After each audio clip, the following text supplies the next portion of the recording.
think we're getting going here. All right, thanks for joining, everybody. If you're already here waiting, we'll wait a minute or two just for people who are in the waiting room to get in. But I'm Paul, I'm the head of community for DOK. We have a great talk today here with DOK Ambassador Jonathan Battiato. Let me pull up my slides. Before we get started, as usual, we do some community announcements. So it'll be no different than any other day. So we had a late minute change on the title. Today we're doing a doc talk, like, as I said, with Jonathan Battiato. And the subject is CloudNativePG, but it's sort of exploration of impact on storage. So with the focus on storage, this is DOK after all. So want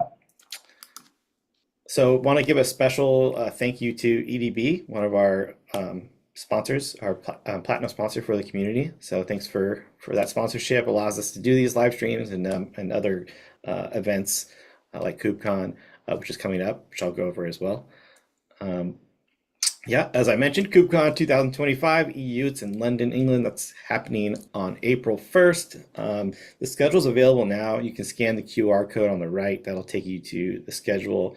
If you want to attend, you just have to make sure you get the all access pass. It gives you access to all of the co-located events.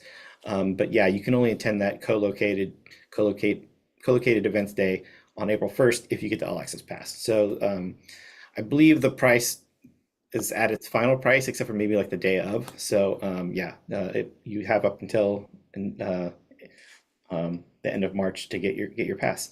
And then again, thank you EDP and Prefect for being event sponsors. We really appreciate it. Again, that allows us to do the events and gets us invited back to the upcoming KubeCons. So thanks. I want to keep pushing this. This is a project that we did as a community in the DOK SIG, which is the Get Started guide.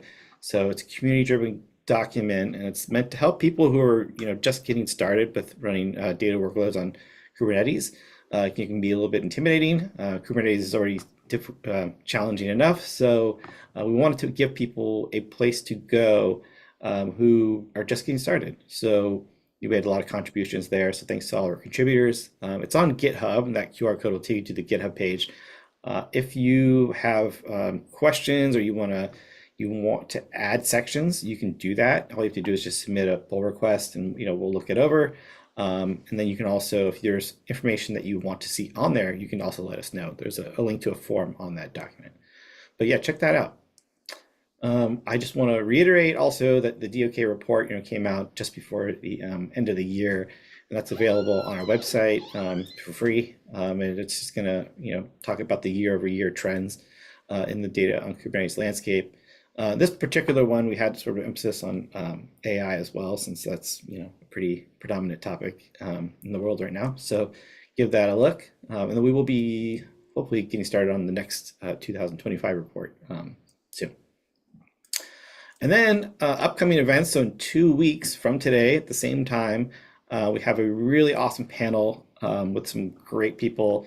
We're going to be talking about demystifying databases on Kubernetes from hesitation to confidence. Lori LaRusso, the DOK SIG co-chair, she'll be moderating the discussion with Karen Jex from Crunchy Data, Frances Tai from PlanetScale, and Leticia Avro, forgive my pronunciation, from EDB. So that'll be, again, on March 20th, which is a Thursday, 2 weeks from today at 10 a.m. It's going to be a panel.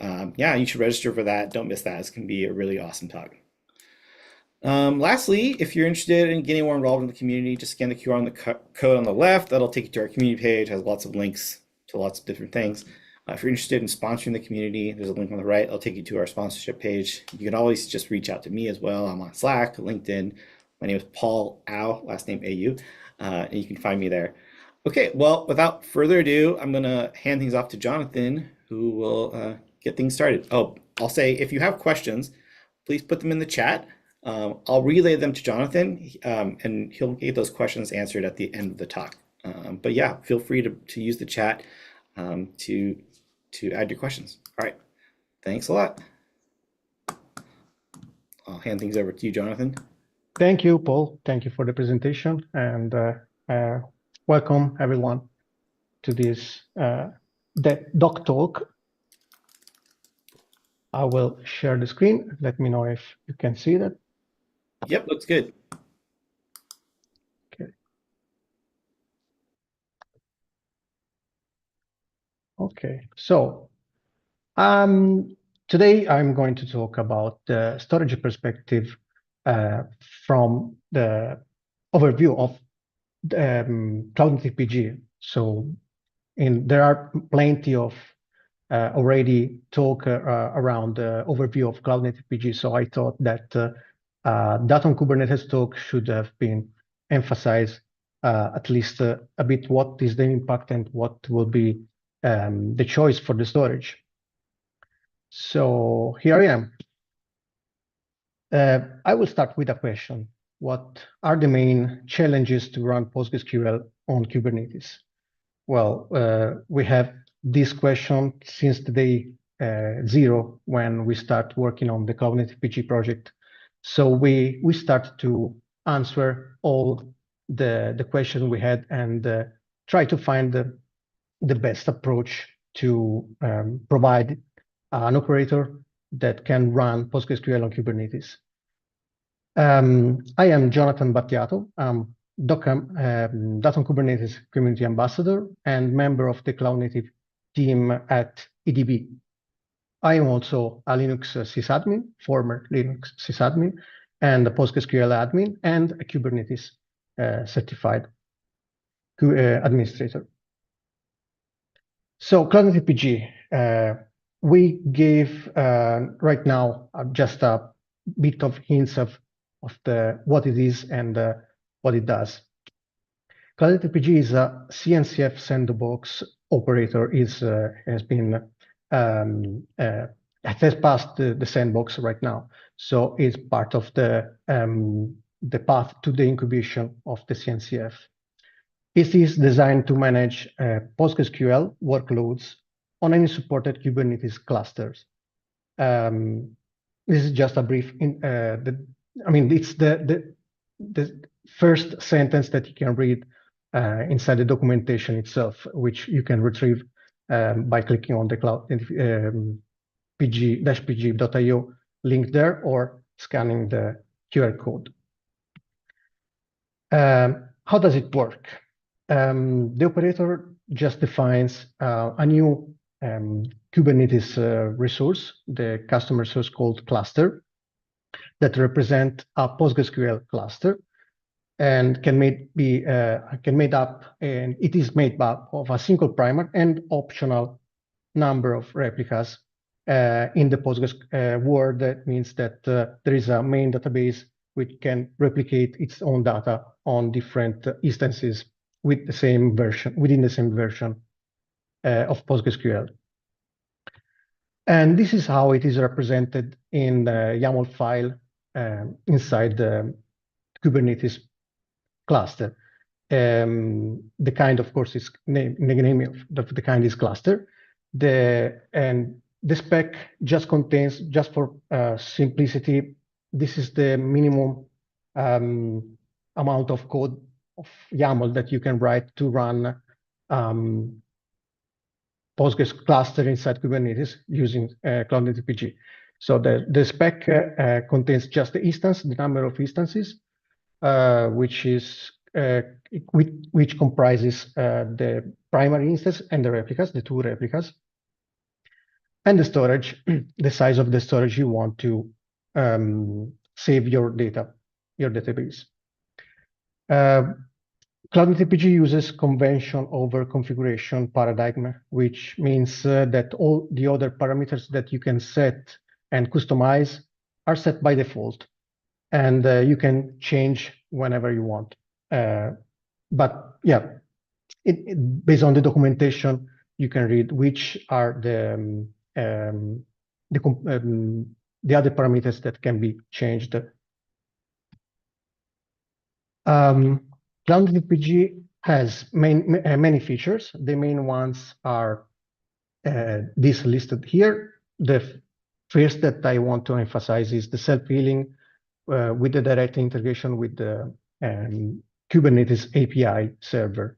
This means that does not leverage third-party or external tool to, for example, execute a failover, but it is integrated within the Kube API server, which means that the readiness probe will alert when the instance is down, and the Kubernetes will run the controller to fix the situation. It's all declarative, so it has declarative management of Postgres configuration, not just Postgres configuration, but all the other parameters, like as we have seen, also the number of replicas. It has high availability capability. You can execute planned switchover. If you are a database PostgreSQL DBA, you can actually be excited to run switchover on demand by just running commands through the command line. You can request by declarative saying how many instances you want by scaling up and down. And the CloudNativePG defines arbitrary number of, with an arbitrary number of instances, it defines services that can be attached to the primary for read and write operations, and to the replicas, to the read-only replicas for the read-only operations. It supports local PV and with the PVC template, but also by specifying the storage class. You can choose which storage you want to use inside the cluster. It supports also backup through both volume snapshot and object store. So you can decide which method you prefer. And of course, push wall files on the storage, the object store to achieve point-in-time recovery and creation of other replicas in the future. So the full recovery or point-in-time recovery are based on this method. It is implemented in the project also kubectl plugin for cluster management, just for it's not just for the management, it's also a tool to get the status of the cluster itself and to read logs in a better way, but also to run benchmarks, as we will see in the following slides. Recently has been released the CNPG, which is an interface that allows anyone to define your own plugin inside the CloudNativePG project. This allows you to create whatever plugin you might want, you might need. It allows also to create a distributed topology for PostgreSQL through a replica cluster, which is a feature that allows to create different PostgreSQL cluster inside Kubernetes, inside different Kubernetes clusters, so separate outside of the main one. Okay. Since this is really beautiful for Postgres DBA, I think we need to ask ourselves how to get the best out of it. Well, it requires, of course, knowledge. The knowledge that I list here is required because of course, the main components that create CloudNativePG and the environment where it runs is complex, and it's not just Postgres. So one of them is, of course, Postgres administration skills. Kubernetes administration, one can actually follow CKA courses, even though doesn't want to pass the test, let's say, of the Linux Foundation, but that's enough, let's say. And the CloudNativePG, which has really complete documentation. So these are the main components that requires the knowledge for both, for each of them, to get the best out of running CloudNativePG inside Kubernetes. Once you have the knowledge of all of them, you can understand why this is important and why we choose to suggest this architecture for our PostgreSQL cluster inside Kubernetes. Here you can see there are three worker nodes where PostgreSQL cluster is running, one instance on each node, which uses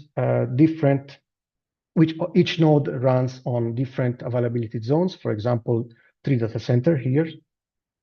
And each node has their own local persistent volume. This is called the shared noding architecture. And it is recommended by us for better resilience of the PostgreSQL cluster. And of course, it runs on dedicated worker nodes. It is recommended by us because each Postgres instance that runs on a single node does not share anything with other workloads inside Kubernetes, and guarantees performances and predictability of the workload. Here is the link. We can, of course, see an example of the documentation that takes into account the architecture. You can see it's a long page, and this is for most of the section of the documentation with CloudNativePG. This is why I said that it's a complete architecture. If you want to go to the link, you can scan the QR code. So why local PV? This is introduced the part of where we talk about the storage. The common characteristics of machines are everywhere. I mean, whether you run your workload on Kubernetes cluster running on cloud service providers or on premises, the underlying machines have all the same components. The CPU, of course, RAM, network interfaces, and of course, the storage. And this is important because we don't abstract everything from, when we move our workloads from, for example, virtual machines, bare metal to Kubernetes, we don't abstract everything and we forget what it's running underlying. So we need to take care of all the components, and we need to be aware of what is running underlying. Yes, there is a question. Yeah, hey Jonathan, just real quick, there's a question that said, is it different AZ or different region? Different AZ for better performances between the same cluster. I mean, when you use the same cluster, it's better to use within the same data center. There are different availability zones. For regions, we prefer to use regions to create, for example, replica clusters, where the workload maybe there's a bit more latency between data centers, but that depends, of course, of the connection speed between data centers. So if you feel if you have a data center that is connected to another with a really high speed connection, maybe it can be create a Kubernetes cluster through, let's say, that covers all the data centers. And then you can run, of course, CloudNativePG on that, separating to data center instead of availability zone. Here is the link. Sorry, go on, Paul. Oh, I was just gonna say thank you. Oh, no problem. Here is the link to the section of the documentation that talks about the storage, because of course we don't miss that. And of course, he's long enough to understand why we put so much effort on this project. We have We have worked on PostgreSQL since years, so we have a bit of experience on how to manage PostgreSQL workloads on machines.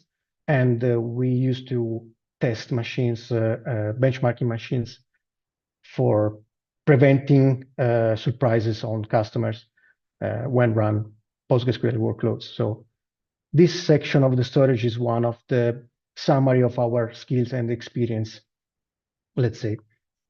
So here is the main, the first sentence, the first paragraph of the documentation, which states that storage is the most critical component in a database workloads, of course.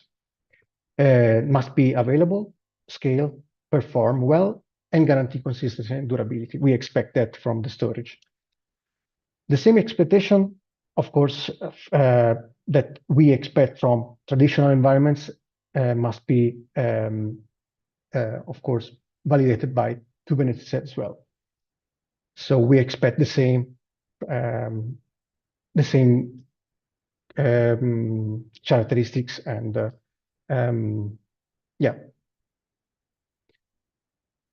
let's say the same available, scalable, and perform well on Kubernetes as well.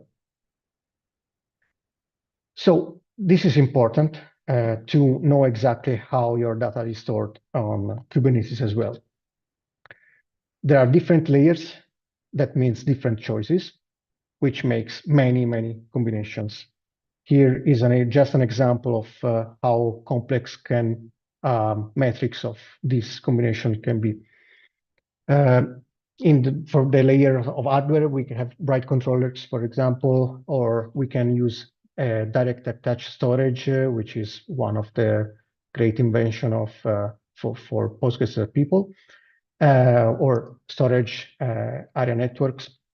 For the protocols we have SCSI, fiber channels, or network file systems. And of course, we need to understand also how the operating system behave with that storage. And at the end, there's Kubernetes that add layers with the container storage interface and expose all the variabilities and the parameters through the storage classes. So this is important to know exactly, to not forget that underlying our workload, our pods, there is a real machine. This is a good question. Which combination is the best? Well, it depends, of course. It's not. It's a ironic question, of course. Basically, on Kubernetes, there are primary two methods to access the storage. The most common usage pattern is the network one, which expose storage over the network and has capability like high availability through file level replication. But it suffers, of course, the same issues as traditional environments like the throughput, the latency, and if it's shared with other workloads, unpredictable performances. For the local, instead, which was at least a few years ago, an anti-pattern in Kubernetes, it will help to create what we would like to have, which means the shared nothing architecture. And it can expose disk directly through direct attached storage or storage inside the work nodes. And from a PostgreSQL perspective, it will enable high transaction operation, very large databases, and predictable performances because it's not shared with other workloads. And this goes to the things I said before, which was dedicating a node for each instance of PostgreSQL in the CloudNativePG cluster. Let's talk about how PostgreSQL operate on the storage, because this is important to understand the next steps. Usually a Postgres backend, when it's open and operates, for example, inserts, updates, or reads the basic operation of a database, it creates blocks of 8 kilobytes, which is the main unit, the smallest unit of PostgreSQL memory that goes to the shared buffers, but first also written in the WAV file segment. There are two operations in parallel, and when you commit the query, the statement in the database, in the PostgreSQL prompt, the first thing that Postgres does is write the changes in the wall. The wall is the write log, which is the transaction log. That log contains all the changes and is better to be written immediately on the disk, and then after that, the prompt will return as committed, as the query is committed, the statement is committed. So we are sure that the changes are written somewhere. In the meantime, are written also in the shared buffers, which is the main memory in the main cache of PostgreSQL. And sometimes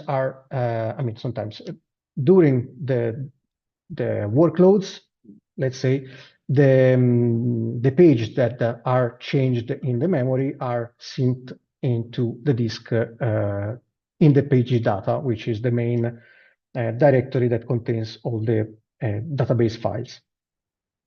So here you can see how many operations are there and what is the difference between each operations. For the WAV files, you see here there are sequential writes and are all f-synced. So each operation is f-synced and then returned to the prompt. That that ensures the changes are written on the disk before prompting the commit is done. Then on the other side, there is the checkpoint that does the work in the background, which remove a bit of the load of writing disk a bit of the load of the writing files into the disk. And this is basically random writes on, of course, at the same size on the disk. Then when you read something and you have a sequential scan, you can have random reads and sequential reads from the disk, from the PG data to the prompt, to the memory. So in this situation, we have we understand that Postgres works with pages of 8 kilobytes size, which is the main unit. The WAV files are written sequentially and f-synced. The shared buffers cleaning, which is the process of the checkpoint, is a random writes, is an operation that is random. The page reads is random, and the table scan is a sequential. So these are the main, let's say, operations that can happen inside our PostgreSQL. Based on this, we can then actually prepare ourselves to test in the following slides. So this is just a bit of a recap of what we have when we run our workloads, when we run our Kubernetes cluster on cloud service provider, because probably you don't have always the control on everything in the underlying storage. So you cannot actually change parameters on demand to tune and perform better. So if, for example, when you run Kubernetes on cloud service providers, you might be tied to the price and to the speed they gave, to the size, and there are also limits on the bandwidth and the operation per seconds, input-output operation per seconds. So what it is important to understand and be aware of our limits on this cluster. So know your limits is basically an invitation to collect baselines through different tools for benchmarking the storage. FIO is one of the main to create benchmarks jobs that insist on storage for each combination of reads, random reads and sequential reads, and both for writes as well. And it gives you in output values of bandwidth and input-output operation per second. And this is helpful for create a sort of catalog of the storage, how it performs, and what will be the limitation of that precise combination of storage. There is also a PG Bench tool, which is natively built inside the PostgreSQL packages. So it's inside also CloudNativePG, which in returns gives you transaction per second as a result, which will be helpful to compare then once you collect baselines, you can compare the same transaction per second with different machines and different combinations of storage. There is also PG Test Sync, which I'm not going to show you today, but it's something that you should keep in mind to test it. So let's try to measure a bit, and let's go a bit faster. That is already half an hour. Running FIO on Kubernetes is easy because inside CloudNativePG there is the kubectl plugin, which is here in the page. Once you have installed it, you have a bunch of use and tools. The one that we are going to use right now is the FIO. With the dash help, you can read brief usage and examples, so we can actually create our own FIO job to run inside our own Kubernetes classes immediately once we have installed the CNPG plugin. So let's create a manifest. As an example here, I put different namespace. I choose a storage class name, whatever it is.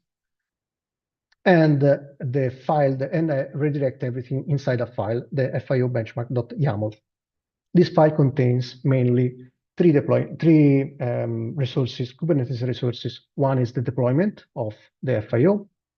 The other two is the config map, which contains the configuration on how to run, to tell FIO how to run benchmarks on the storage, and the PVC, which is the dedicated storage where the performance are running. What I suggest to do with this command is to collect the manifest and change it a bit to match exactly the performance benchmarks we want to run. For example, here I create a manifest, then I use the FIO config map as a template and copy into 4 different files. And I changed the config map to match the benchmark for sequential writes, sequential reads, sequential writes, random reads, and random writes. And this helped me then to validate all the operation that Postgres might do on the storage, and evaluate which is the limit, let's say, for each operations.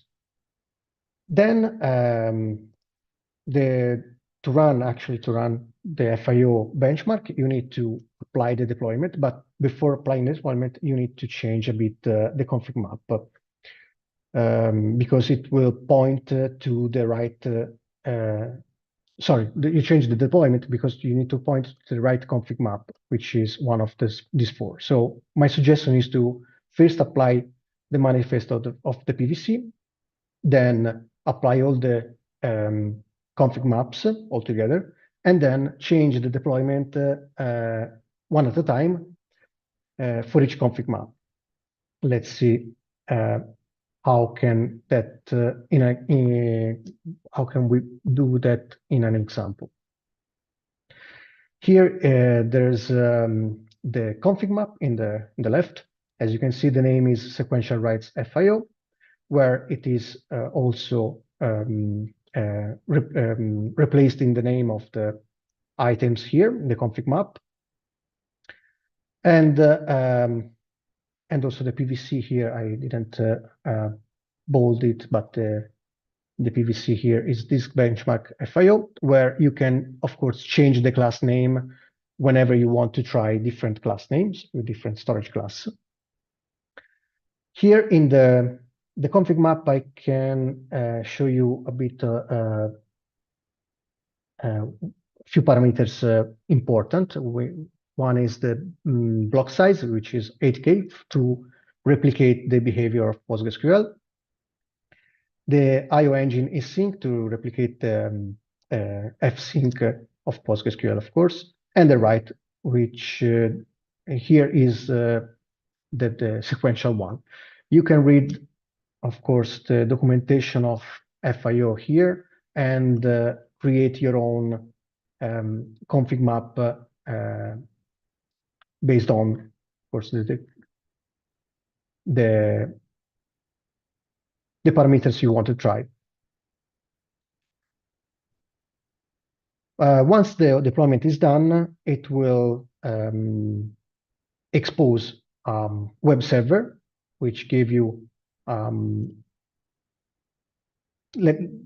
bunch of files because internally this kind of image or FIO contains also GNU plot and a web server to expose all the files generated inside after the collection of the samples while benchmarking. So at this point, you can actually browse your localhost at the 8000 port and visualize all the files inside.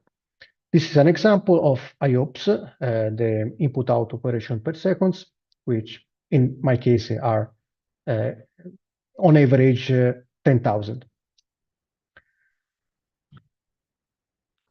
One of the consideration I want to point out is that IOPS is a good metric for a reason, and that's not the. I mean, that's why I showed up the IOPS and not the bandwidth, because the cloud service providers usually set IOPS and bandwidth limits on the storage.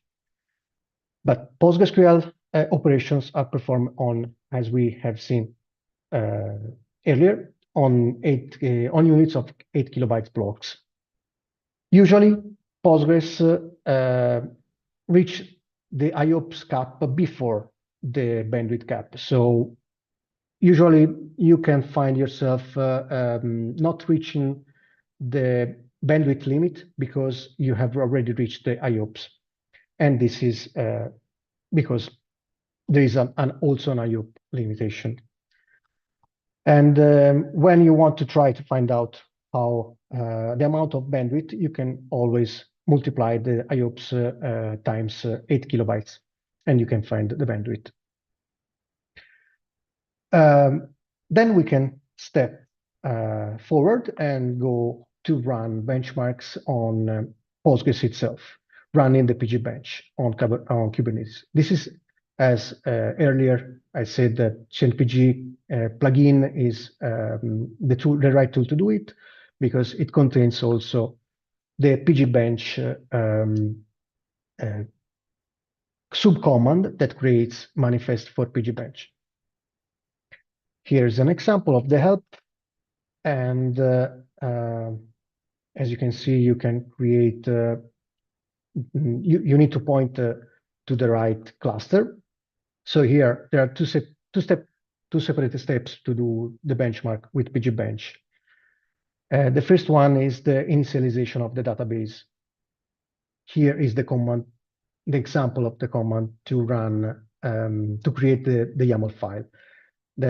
I usually use the dry run because I want to have all in a YAML file and then change whenever I want to modify and to test different combinations of PGBench. The main parameters here are, let's talk about that later. The second step is the real execution of the PGBench, which you can create with the command passing through the command, the time, the client, and the jobs. So the main difference is that in the left command, you need to initialize the database. Once you have initialized the database, you can use that to stress it with PGBench. The PGBench init internally will initialize the database, as I've already said, and create the indexes and execute the vacuum. And this is done in its own job. Once this is done, you can run the PGBench run, the real execution of TPCB like of this kind of operations against the database. And at the end, it will show the results in the log of the pod. Yeah, this is the parameters. The scale is important to determine the scale because it determines the size of the database.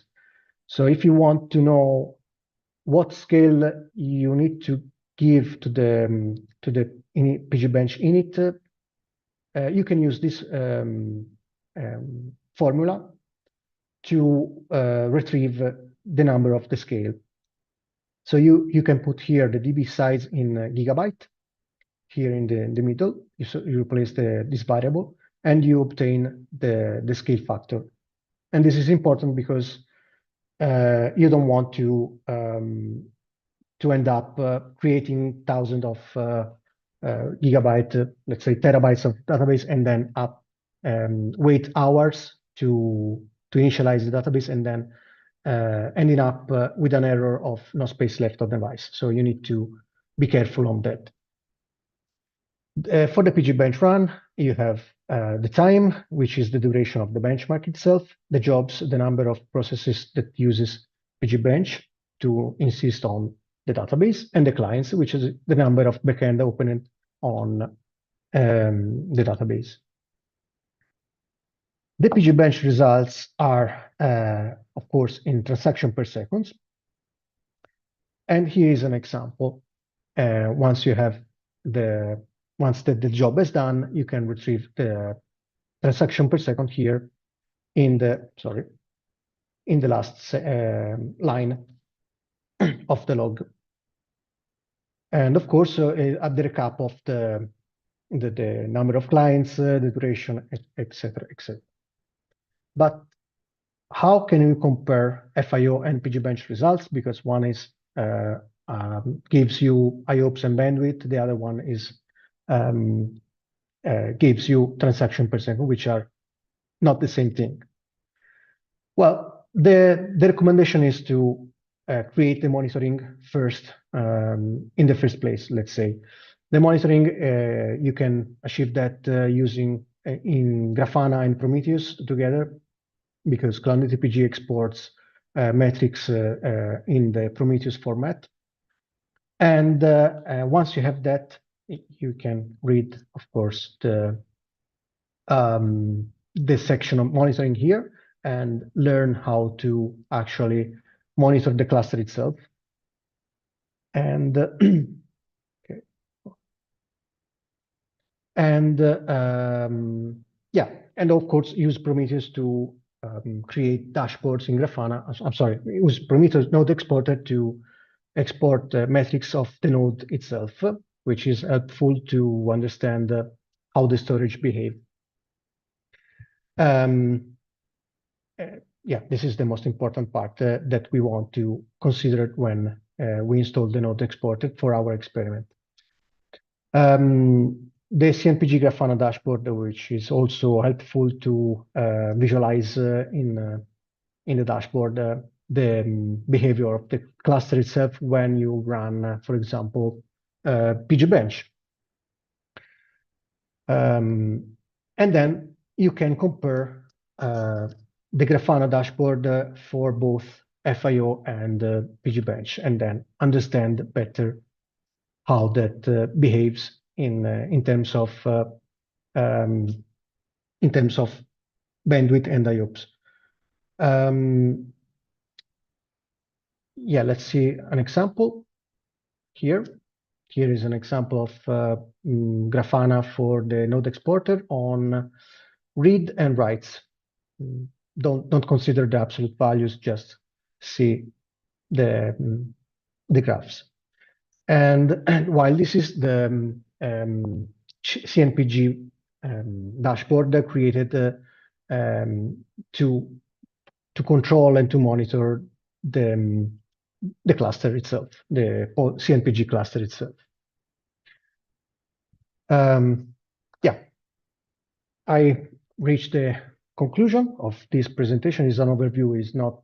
I don't want to give you absolute numbers in this presentation. Just key takeaways, which is the first one is to plan for benchmarks because you need to understand how the machine behaves before going in production. This is important because you don't want to you don't want surprise during the production phase. And this is the principle of least astonishment, which is also known as the principle of least surprise. So be prepared by testing, by benchmarking the nodes, but of course the storage and all the combinations. Of course, prevention is better than cure.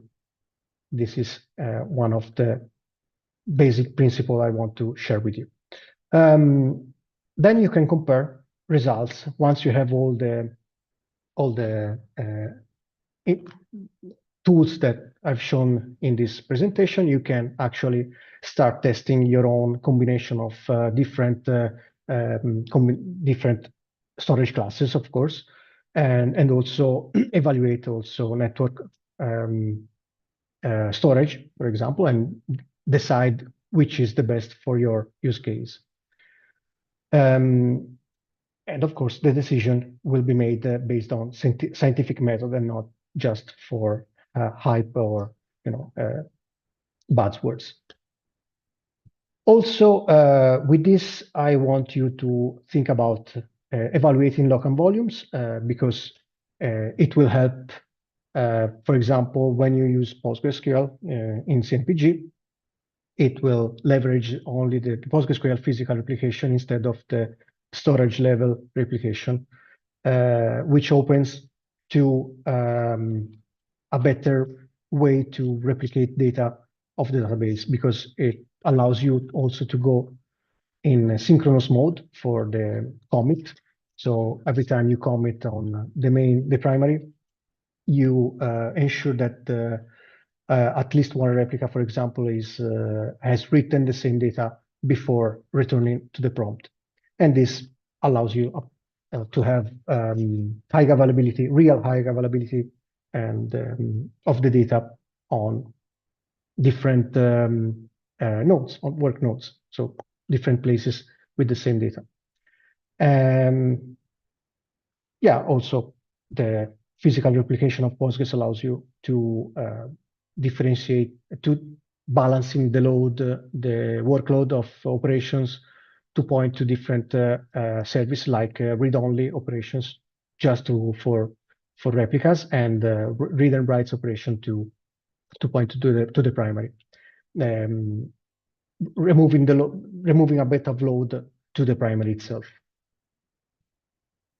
I want to point out previous doc talks we had in the past with Gabriele Bartolini and Leonardo and Francesco Canovai. I thank you also, Leonardo Cecchi, for being helpful with with these slides. These are the two videos that you can watch on YouTube. Are all the Data on Kubernetes talks where these arguments are covered in a different point for a different point of view, so you can get deeper insight on that. Yeah, I've concluded my talk. So I thank you, of course, Paul. I thank you. Thanks also to ADB to let me doing this, and to the Data on Kubernetes community. Now I am available for questions if there are any.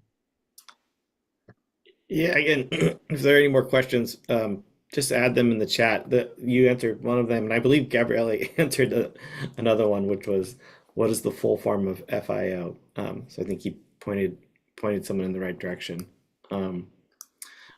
I did just want to mention, I totally forgot to mention this, but yeah, one, congratulations on CloudNativePG becoming a CNCF sandbox project. And then also just wanted to say that CloudNativePG is now one of our community collaborators. So so we're excited for that as well. Are you all like looking for active contributors to the project? And if so, Yeah, of course. how do people do that?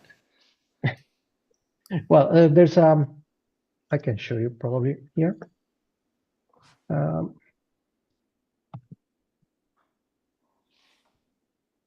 I think that you can start reading the code of conduct and contributing a file table in the project itself. So yeah, we are open to accept everyone that wants to provide us with a pull request. I mean, there are plenty of them, people that wants to work and to improve CloudNativePG itself. So it's open source. It's the love thing of the open source that allows anyone to be part of the community and to help growing a beautiful product, a beautiful project. Yeah, and that's great. And then in terms of like your presentation, so Jonathan, you're is a member of the DOK SIG, and we're starting a new project on sort of like best practices research. Is this the type of data that you would be presenting for that project? Yeah, I would like to do the same thing for the project, being put the people on the right direction, to use the tools, the right tools, and to don't be afraid of performing tests before going in production. I mean, it's important. It's really important to know exactly how much you want your infrastructure can perform on different workloads. So the limit is your use cases. So you have the tool, you have the right tools to do it, test it, and collect all the baselines and use them to compare with different combinations. Yeah, hopefully this will inspire people to do similar tests. We can grow that project.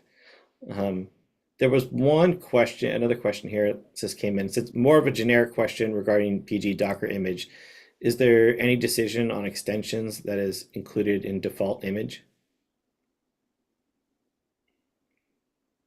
The decision is that we cannot actually cover all the extension possible, so it's hard to maintain all the changes for each extension. Some also the upgrade path for extensions are not probably we cannot study all of them and put all in the single image because it will be a really huge image.